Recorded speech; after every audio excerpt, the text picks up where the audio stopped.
여러분 반갑습니다. 오늘은 나의 앞날이 주의 손에 있사오니라는 제목입니다. 시편 31편 15절에 나의 앞날이 주의 손에 있사오니 내 원수들과 나를 핍박하는 자들의 손에서 나를 건져 주소서. 제가 새벽에 이제 기도할 때에 여러 이제 중보 기도하는 사람들이 있어요. 물론 우리 성도님들이 제일 우선권이죠.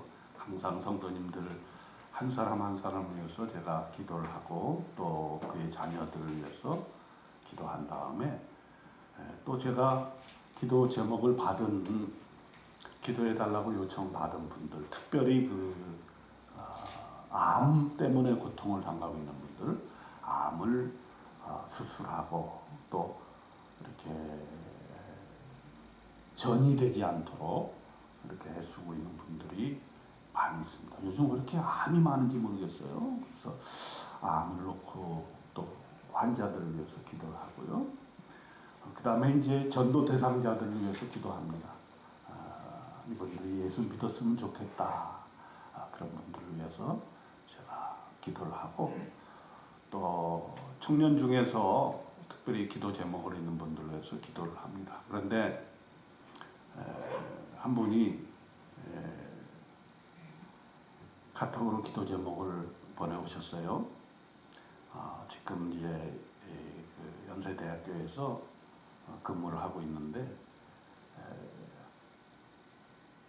아직 그 정규직이 안 된 거예요. 정규직이. 그래서 얼마나 청년들이 요즘 그 정규직이 되는 것이 참 인생의 소망인 것이죠. 정규직이 돼야만 안정감이 있어요. 안 그러면 계속 그냥 1년 단위로 이렇게 재계약을 하고 미래가 불투명해지는 거죠. 그래가지고 제가 이 설교 제목만 보냈는데도 제목으로 은혜를 받았다 그래요. 제목을. 목사님 설교 제목에 은혜를 받았습니다. 그래서 오늘 이 설교를 보내주면 혹시 그에게 큰 은혜가 될지 모르겠어요. 아멘. 그리고 힘을 얻었으면 좋겠어요. 아멘.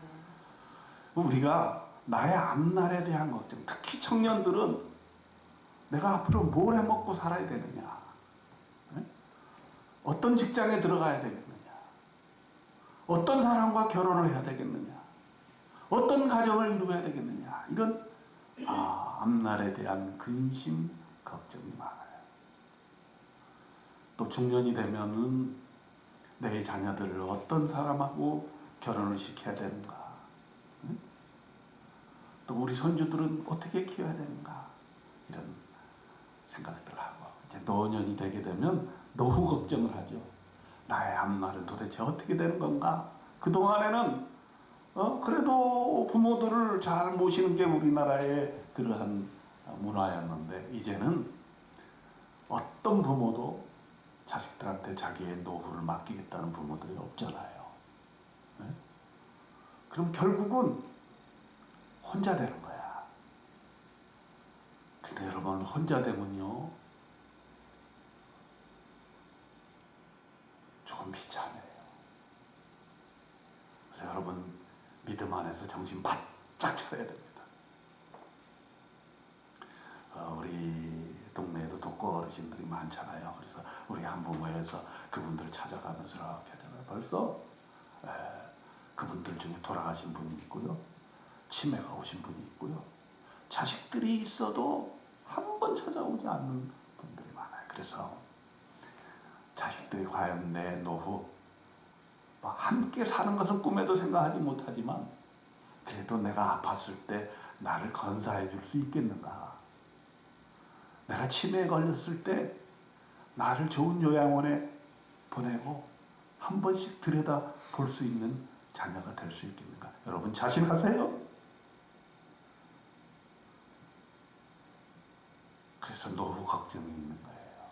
이거는 자기가 아무리 힘을 다해서 준비한다고 할지라도 어떻게 할 수 없는 거예요. 내 힘으로는 어떻게 할 수 없어. 그게 인간이에요. 그게 인간. 오늘 시편 31편은 이러한 다윗의 상황에서 다윗이 그 자기의 인생을 살면서 어려운 상황, 그 상황이 어떤 상황인지는 잘 모르겠어요. 예를 들어서 다윗이 가장 어려움을 겪은 상황의 하나가 뭐냐면 자기가 그동안 애지중지 키워왔던 아들이 자신의 말년에 자신을 배신해가지고 역모를 일으켰어요. 여러분, 우리가 새벽에 그 시편을 우리가 읽고 있지 않습니까? 그 시편에 보게 될 것 같으면은 자식이 자기가 잘못한 거야. 뭘 잘못했냐면은 배다른 자녀들이 많이 있잖아요. 자기 배다른 자식 한 놈이 자기의 누이를 겁탈을 했어요. 너무 이쁘니까. 예전에는 그런 일들이 많이 있었거든요. 그러니까 이 압살롬이 마음에 저놈을 내가 어떻게든지 죽여버리겠다. 마음에 앙심을 품은 거야. 근데 아버지 다윗은 그 문제를 제대로 처리할 수가 없었어요. 왜냐하면 자녀 문제입니다. 여러분, 자녀 문제는요, 부모들이 냉철하지 못하는 경우가 많아요. 그래가지고서는 이 압살롬이 꾀를 내가지고 하여튼 다윗의 자녀들 다 모아가지고서는 죽일 방도를 생각한 거야. 다 초대를 해. 그래가지고 싹 정리를 해버려요. 그리고선 도망을 가버립니다. 그러니까 다윗이 얼마나 참 마음에 깊은 한숨이 있었겠어요. 사랑하는 압살롬도 잃고 나머지 자녀들도 다 잃게 되는 이 노후의 가장 큰 비참한 모습을 다윗이 겪게 된 거예요. 그래서 직접적으로 그 시편을 쓰기도 했지만 오늘 시편은 우리가 상상만 해볼 수 있는 거예요. 그런 상황을 염두에 두고 아마 이것이 기록되지 않았겠는가.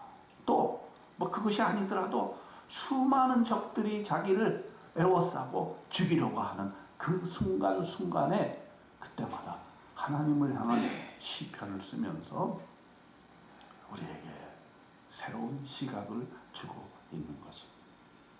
이 시편 31편을 읽고 가장 은혜를 받은 사람이 누구냐? 역사상의 마르틴 루터예요. 마르틴 루터. 10월 31일이 되면 우리는 항상 마르틴 루터의 종교개혁을 기념을 합니다. 개신교가 거기서 태어났다고 볼 수가 있어요. 가톨릭이 너무너무 타락을 해가지고 우리가 지금 생각해보면 말도 안 되는 신앙을 전파를 했어요. 뭐냐? 면죄부. 내가 지은 죄를 돈을 주고 사함을 얻는다. 그 증서를 받기 위해서 돈을 주고 사는 거야. 그 왜 그런 이상한 일들이 생겨났느냐? 성전 건축을 어마어마하게 짓다 보니까 돈이 없어요. 이 헌금을 걷어야 되는데 헌금을 걷을 수가 없어. 그러니까 하나님의 말씀의 핵심에서 벗어난 그런 일들을 자행하게 된 것이고 종교가 타락하게 된 거예요. 돈을 내놔라. 돈을 내놔라.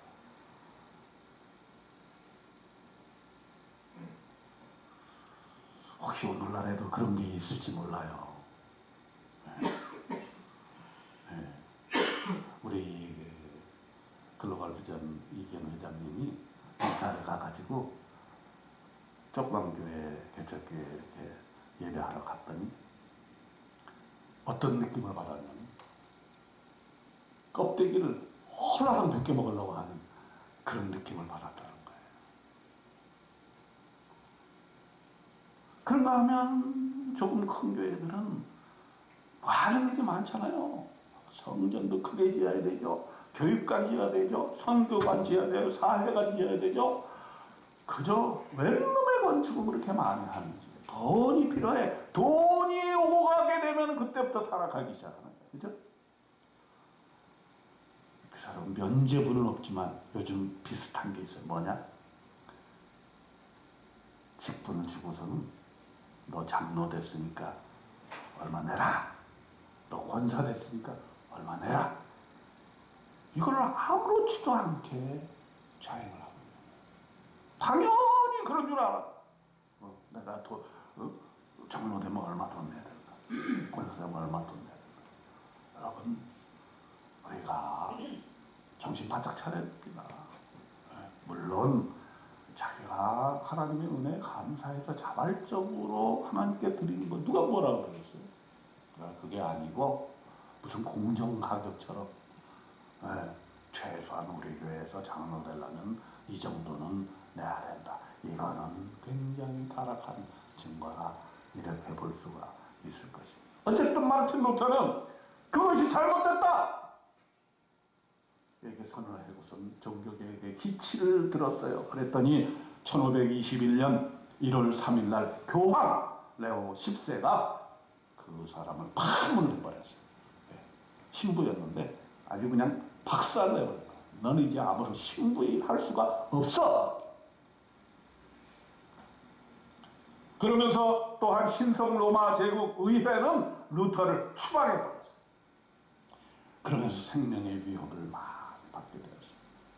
그래서 루터가 정말 옳은 일이잖아요. 내가 하나님의 말씀을 읽다 보니까 이건 잘못됐다. 우리 교회가 이런 방향으로 나가서는 안 된다. 우리의 믿음이 이렇게 돼서는 안 된다라고 얘기한 것인데 그것에 대해서 세상의 권력들,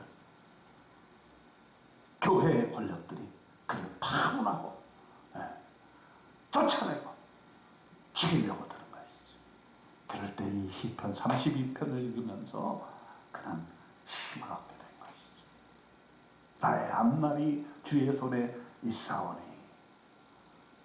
이렇게 믿음을 가지고 그는 끝까지 종교개혁을 완수할 수 있었던 것입니다.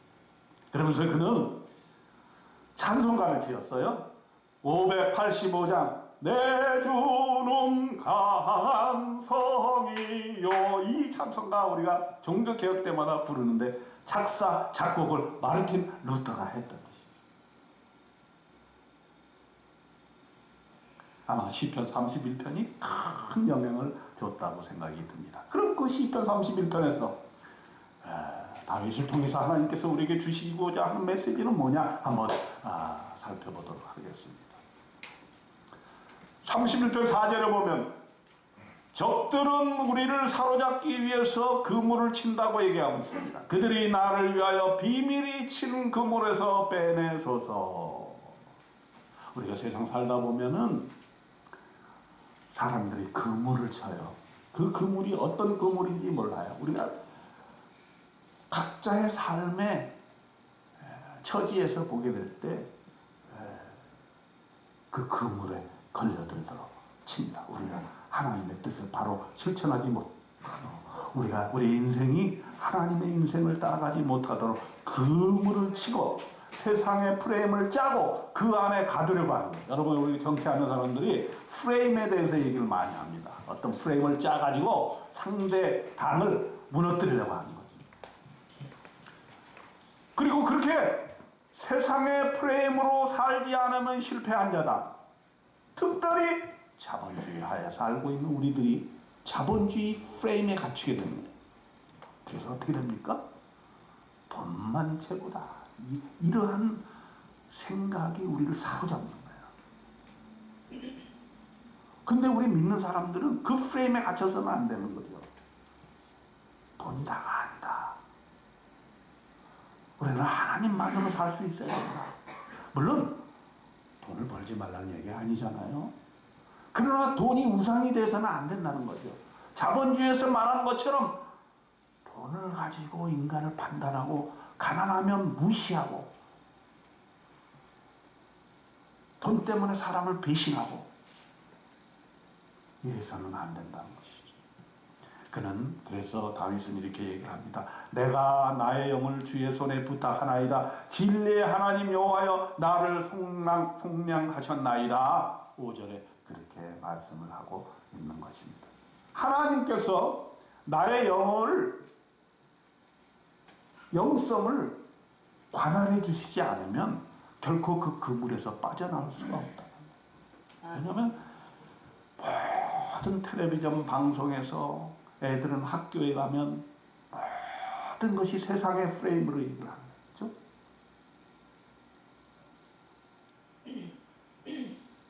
요즘 그 초등학교에 가면 애들이 참 난리가 아니래.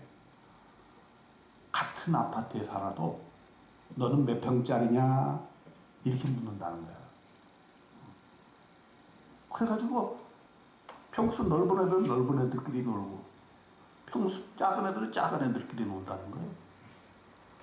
그리고 난 참 놀이터가 많아요. 놀이터. 여기도 주변에 놀이터가 많은데 자기 아파트 아이들 아니면 못 들어오게 해. 그 원래 국가에서 그걸 할 때 너희들이 이 아파트를 지을 때 이 놀이터 면적은 이 마을 사람들 아이들과 공유해라 이렇게 지시를 한 거거든요.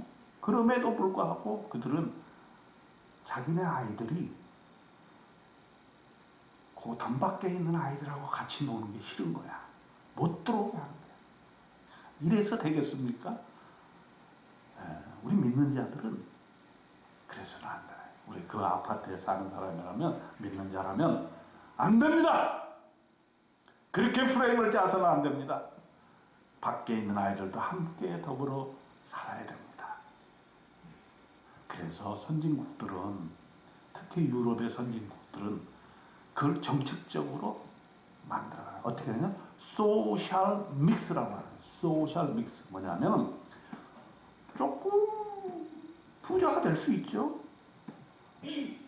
조금 평수가 작을 수 있고 전세에 살 수 있어요.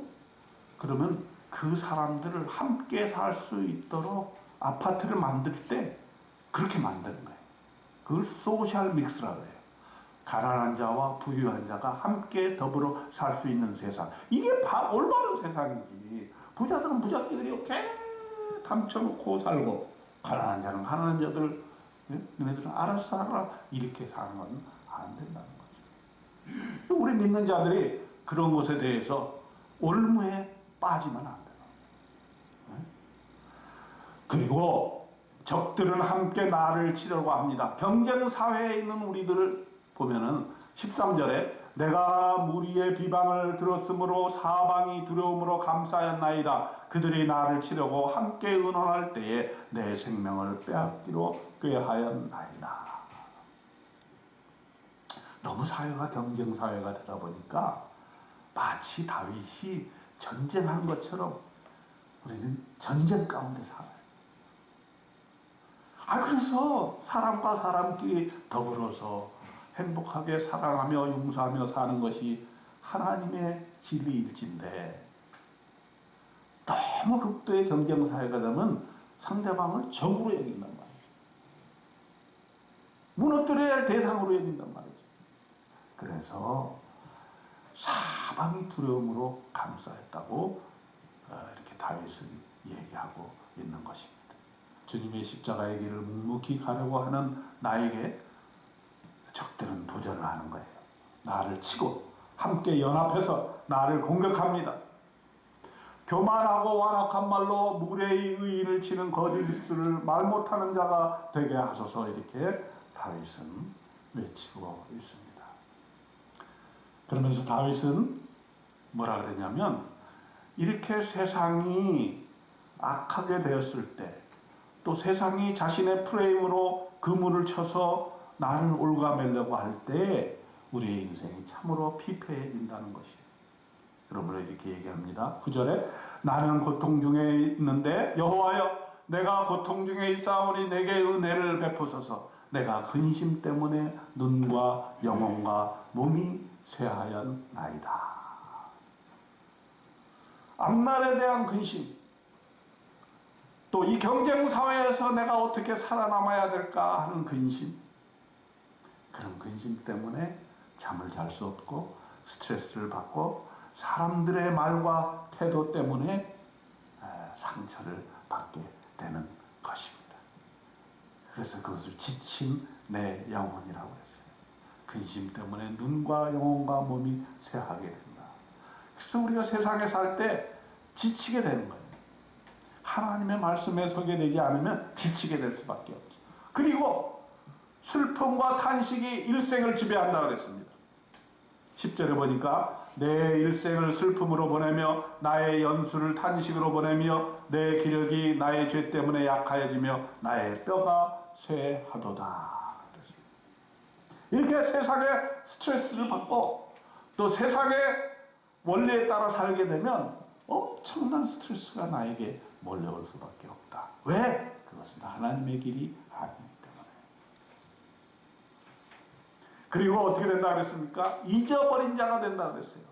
11절 12절에 보니까 내가 모든 대적들 때문에 욕을 당하고 내 이웃에게는 심히 당하니 내 친구가 놀라고 길에서 보는 자가 나를 피하였나이다. 내가 잊어버린 바 됨이 죽은 자를 마음에 두지 아니함 같고 깨진 그릇과 같으니이다.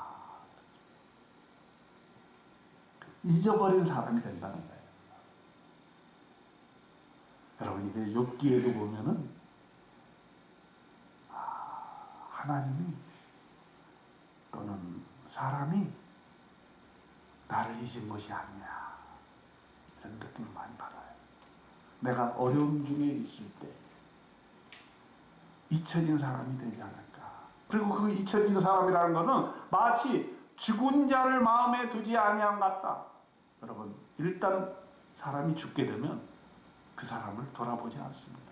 그저 자녀들이나 1년에 한 번 정도 산소에 가서 이렇게 추도 예배 드리고 하지 다 잊어버리는 거죠. 그러니까 우리 인생이 근심과 걱정과 올무에 빠져 있을 때 사람들이 그 사람의 존재에 대해서 잊어버리게 된다는 것입니다. 깨진 그릇과 같아진다. 깨진 그릇과 같아지는 건 뭐니까 효용성이 없어진다는 얘기예요. 여러분 우리가 나이가 들어서 자녀들이 우리를 멀리하는 거 왜 그렇습니까? 효용성이 없기 때문에. 또 노인 세대를 사람들이 뭐 하나 빼놓고는 그 효용성 인정하지 않아요. 뭘까요? 네? 딱 하나 효용성 있는 거 있어. 노인 세대. 투표권입니다. 투표권. 그래서 한 표 그것 때문에 그나마 노인들을 우습게 여기지 않는 거야. 네. 그런데 왜 출산율 정책이 제대로 안 되는지 알아요? 애기들은 투표권이 없어. 그러니까 이게 안 되는 거야. 안 되는 거야. 우리 마포구도 보면은 뭐 효도 밥상이니 막 얼마나 노인들을 우대하는 거야. 그게 다 결국은 표야, 표. 그래서 노인들이 언제 의수될 수 있느냐? 투표 날이 있어야 돼. 그래서 1년에 한 번 정도는 투표했으면 좋겠어. 그러면 그냥 너도 나도 와서 그냥 투표만 끝나면 언제 왔냐면 잊혀진 사람이 되는 거야. 근데 어쨌든 우리의 인생이 이렇게 오래 가면 갈수록 깨진 그릇과도 같이 취급을 받는다라는 거예요. 그것이 다윗도 느꼈던 거예요. 그러니까 내가 볼 때 이 시는 다윗의 말년에 쓴 것 같아요. 네. 자식으로부터 버림을 받고 역적 가장 사랑하는 자식이 자신을 무너뜨리고 자기가 왕이 되려고 하는 그러한 일들을 겪고 나서 나는 정말 깨진 그릇과 같은 존재다 이런 생각을 했던 것이죠. 근데 이제 이 시편의 위대함은 그 다음부터 나오는 거예요. 뭐냐? 우리의 인생이 그물에 걸려 넘어지고 근심 때문에 내 눈과 영혼이 몸이 쇠하게 되고 나의 뼈가 쇠하는 이러한 상황에 온다 할지라도 그러하여도 그럼에도 불구하고 나의 앞날은 여호와의 손에 있다라는 거예요. 아멘. 31장 14절로 15절에 이렇게 얘기하고 있습니다. 여호와여 그러하여도 나는 주께 의지하고 말하기를 주는 내 하나님이시라 하였나이다. 나의 앞날이 주의 손에 있사오니 내 원수들과 나를 핍박하는 자들의 손에서 나를 건져 주소서. 이렇게 기도하고 있습니다. 이게 믿음의 위대성이에요.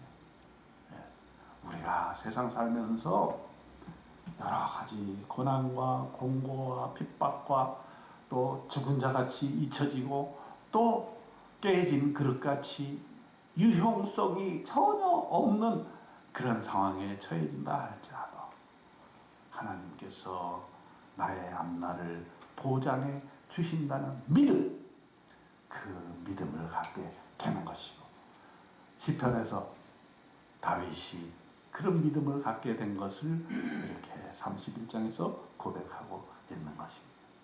그러므로 나의 앞날이 주의 손에 있으므로 나는 어떻게 해야 되느냐? 강하고 담대해야 된다는 거예요. 시편 31편 23절과 24절에 너희 모든 성도들아 여호와를 사랑하라. 여호와께서 진실한 자를 보호하시고 교만하게 행하는 자에게 엄중히 갚으시느니라. 여호와를 바라는 너희들아 강하고 담대하라.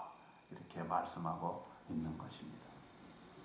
그러니까 여러분, 우리의 인생이 얼마나 고통스럽고 고난스럽고 어려움을 겪다 하더라도 내 미래 앞날은 하나님께서 책임져 주신다는 오늘 그 믿음 가지고 여러분 강하고 담대하게 오늘 하루를 사시기를 주님의 이름으로 축원드립니다. 기도하겠습니다. 하나님, 한 치 앞도 내다볼 수 없는 이러한 불확실성의 시대에 우리는 살고 있습니다. AI가 이 세상을 지배하고 또 핵전쟁이 올 수도 있는 이런 상황 속에 있지만 나의 앞날이 주의 손에 있습니다 라고 고백하면서 우리의 계획과 우리의 목표도 주님께 내어 맡기는 귀한 삶을 살게 도와주시고 걱정과 불안이 엄습해 올 때도 있겠으나 그러나 우리는 나의 앞날이 주의 손에 있다는 강한 믿음 가지고 강하고 담대하게 오늘을 살게 도와주시옵소서. 예수님의 이름으로 감사 기도드립니다. 아멘.